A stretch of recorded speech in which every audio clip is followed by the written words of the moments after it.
এক 13 বছরের নাবালিকাকে ধর্ষণের অভিযোগ উঠল স্থানীয় বিজেপি নেতার বিরুদ্ধে। ঘটনাটি ঘটেছে কোচবিহার মেখলিগঞ্জ মহকুমার ভোগডাবরি এলাকায়।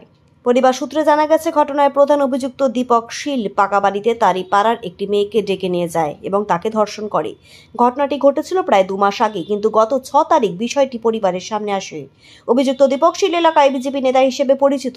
পরিবারের নজরে আসতেই মেখলিগঞ্জ থানায় লিখিতভাবে অভিযোগ দায়ের হয়। পুলিশ সূত্রে জানানো হয়েছে, অভিযোগের ভিত্তিতে গ্রেপ্তার করা হয়েছে দীপক শীলকে। ঘটনায় ব্যাপক নিন্দার ঝড় উঠেছে জেলা জুড়ে। একদিকে আরজিকর তিলোত্তমার ঘটনায় বিজেপির রাজনীতি চলছে, এর মাঝেই বিজেপি নেতার এই কর্মকাণ্ড রীতিমতো সাড়া ফেলেছে। জেলা তৃণমূল সভাপতি অভিজিৎ দেবভৌমিক মঙ্গলবার সারাদিন মেখলিগঞ্জের অভিযুক্তর বাড়ির সামনে ধর্নায় বসার কথা জানিয়েছেন। শুধু তাই নয়, ধর্ষকের উপযুক্ত শাস্তি দাবি করেছেন তিনি। দীপকের বিরুদ্ধে পক্সো আইনেও মামলা রুজু করা হয়েছে। তাদের দ্বারা ধর্ষিতা হচ্ছে মেখলিগঞ্জের মেখলি। আমরা আরজিকরের তিলোত্তমা নিয়ে আন্দোলন করব। পাশের বাড়ি মেখলির কথা ভাববো না? রাত জাগবো, আরও 10টা রাত জাগবো আরজিকরের তিলোত্তমার জন্য। মেখলিগঞ্জের মেখলির জন্য কয়েকটা রাত্রির তো জাগা উচিত। কেউ তো ধর্ষিতা হোক, নাবালিকা 13 বছরের মেয়ে।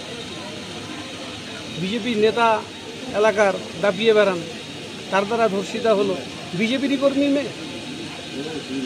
বিজেপির এই পথ দিয়ে যাবে শুভেন্দু অধিকারী, এখান থেকে 10 কিলোমিটার পাশ দিয়ে যাচ্ছে শুভেন্দু, বিরোধী দলনেতা, পশ্চিমবঙ্গ বিরোধী দলনেতা। আসবেন না? আসুন, দেখে যান। এর জন্য তো আমরা এলাম, আপনাদের নজরটা পড়ুক। কুচবিহারে কোথায় আসছেন, যেখানে একজন মহিলা মুখ্যমন্ত্রীর চটির ছবি, তাতে জল দিয়েছে কেউ, সেই ছবিটা মিটে গেল কেন? তার প্রতিবাদে বিরোধী দলনেতা আজকে মাথা ভাঙায়।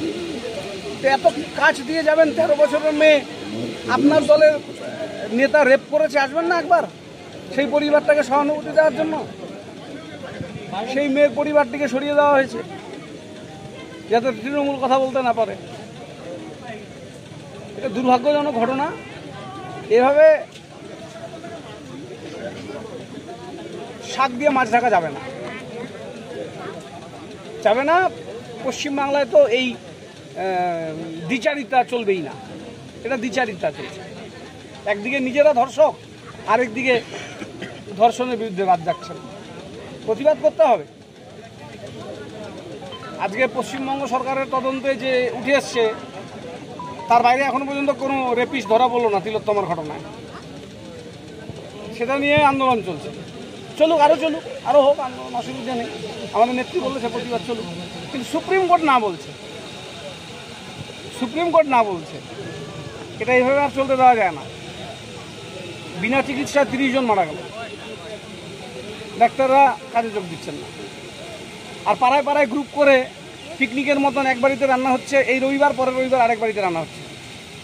পিকনিক খেয়ে, নিমন্ত্রণ খেয়ে রাস্তার মোড়ে রাত জাগতে যাচ্ছেন, অথচ রাত 1টা করিয়ে গেলে সব পালিয়ে যাচ্ছে। ভোরবেলায় 20 জন। এটা কি রাত জাগা? বিচার কী করে আসবে? বিচার যদি রাত জাগলেই হয়, তাহলে রাতটা তো পুরো জাগতে হবে। ঠিক আছে, বাকি কথা হবে। আমরা এখন ভিক্টিমের বাড়িতে যাচ্ছি, তার প্রতিবেশীদের সাথে কথা বলবো। আমরা তাদেরকে আশ্বস্ত করবো। প্রতিবেশীরাও আতঙ্কিত, এই এলাকার সমস্ত মা বোনেরা আতঙ্কিত। এই যদি চলতে থাকে, ঘরের কচি মেয়ে রাস্তায় খেলতে যেতে না পারে বিজেপির দস্যুদের জন্য, তাহলে তো ভয়ঙ্কর দিন অপেক্ষা করছে আমাদের জন্য।